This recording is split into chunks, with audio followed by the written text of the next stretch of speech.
Assalamualaikum warahmatullahi wabarakatuh.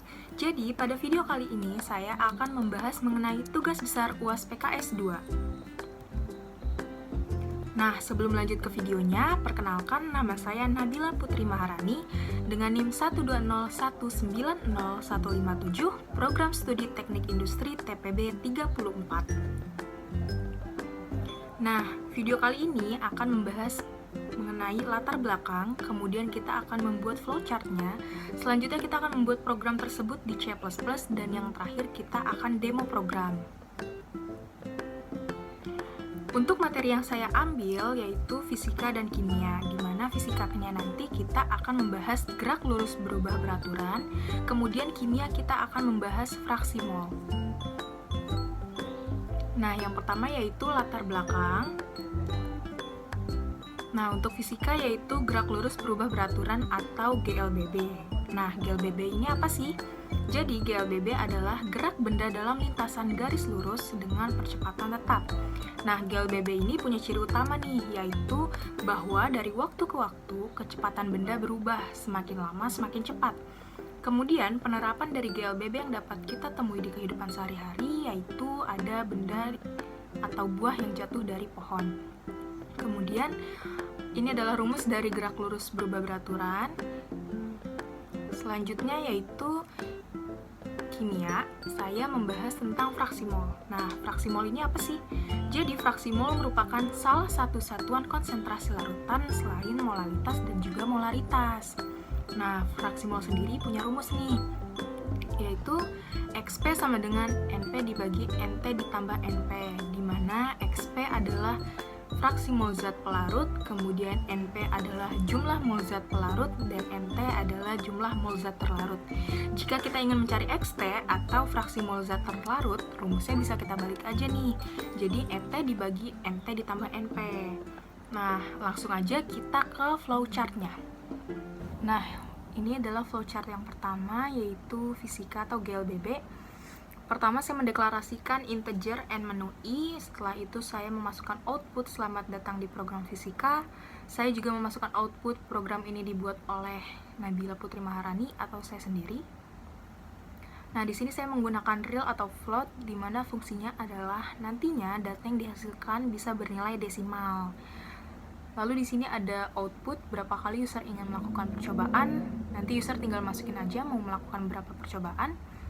Kemudian di sini juga ada output menu pilihan, yaitu ada V0, VT, waktu, dan percepatan. Nah, misalkan user ingin mencari V0 nih atau kecepatan awal. Nah, user bisa masukin menu 1. Nantinya user akan diminta untuk memasukkan nilai VT, nilai A, dan juga nilai T. Nah, jika user ingin menghitung kecepatan akhir atau menu 2, nantinya user bisa masukin nilai V0, nilai A, dan nilai T. Nah, ini kita coba run aja programnya. Nah, berapa kali Anda ingin melakukan percobaan? Misalkan kita lakukan sebanyak sekali. Nah, misalkan kita akan menghitung waktu, kemudian kita masukkan nilai VT-nya, yaitu misalkan 10, nilai V0-nya yaitu 10, dan nilai A-nya misalkan 2. Nah, ini adalah hasil dari T-nya. Ini adalah flowchart kedua, yaitu kimia, fraksi mol. Di sini pertama saya mendeklarasikan integer A, I pilihan, kemudian saya memasukkan output selamat datang. Kemudian ada output fraksi mol terlarut, fraksi mol pelarut. Kemudian nanti user akan diminta untuk memasukkan pilihannya nih, mau pilihan 1 atau 2. Nah, di sini juga ada output banyaknya perulangan yang akan dilakukan oleh user. Nah, ini misalkan user ingin menghitung fraksi mol terlarut. Nah, maka user bisa memasukkan angka 1. Kemudian user akan diminta memasukkan mol terlarut, mol pelarut. Nah, ini adalah rumus dari fraksi mol terlarut sendiri. Begitu juga jika user ingin menghitung fraksi mol pelarut, nantinya user akan diminta memasukkan mol terlarut, mol pelarut, dan ini adalah rumus dari fraksi mol pelarut. Misal kita coba aja. Ini tadi. Nah, misalkan ingin memasukkan mol terlarutnya 10. Mol pelarutnya 10 juga. Nah, ini adalah hasilnya.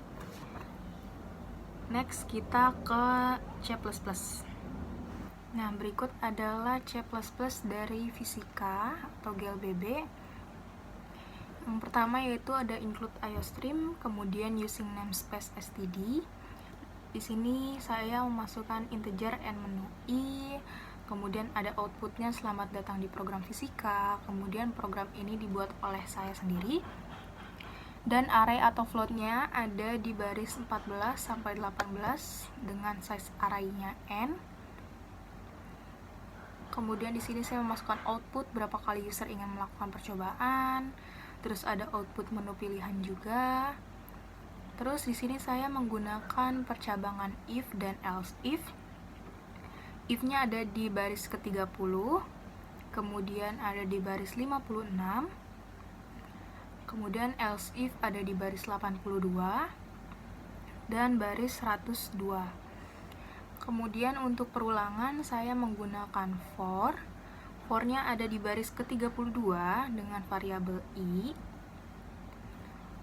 Kemudian ada lagi di baris ke-50, variabelnya juga i. Kemudian ada di baris 58, baris 76, baris 84, baris 96, baris 104, dan baris 122. Di sini saya juga menggunakan while di baris 113. Kemudian baris 67, baris 41. Nah, ini kita run aja programnya. Nah, ini kayak gini nih programnya. Berapa kali user ingin melakukan percobaan? Misalkan 1 kali. Nah, terus misalkan kita ingin menghitung kecepatan awal nih atau V0. Kita masukkan Vt-nya misalkan 10. Kemudian A-nya 2. T-nya misalkan 5. Nah, ini adalah hasil dari V0-nya. Seperti itu. Kemudian ini adalah program yang kedua kimia, yaitu fraksi mol. Yang pertama yaitu include IOStream, kemudian using namespace std. Di sini juga saya memasukkan integer a, i pilihan. Kemudian saya memasukkan beberapa output sebagai pembukanya. Di sini juga ada output fraksi mol terlarut, fraksi mol pelarut yang nantinya akan dipilih oleh user. Nah, di sini juga ada output banyaknya perulangan. Kemudian arraynya ini ada di baris ke-15 dengan size arraynya yaitu A. Nah, pada C++ yang kimia ini saya menggunakan percabangan if, yaitu ada di baris ke-17, dan juga else if ada di baris ke-27, dan else-nya ada di baris ke-37. Nah, untuk perulangan yang saya gunakan yaitu ada for. For-nya ada di baris ke-18 dengan variabel i. Kemudian ada di baris 28 dengan variabel i. Kemudian di baris 23 ini adalah rumus untuk mencari fraksi mol terlarut. Dan baris ke-33 ini adalah untuk rumus untuk menghitung fraksi mol pelarut. Nah, ini coba kita run aja programnya. Nah, misalkan kita ingin menghitung fraksi mol pelarut nih. Kita pilih 2. Kemudian banyaknya perulangan 1 kali. Nah, kita masukkan mol terlarutnya misalkan 10.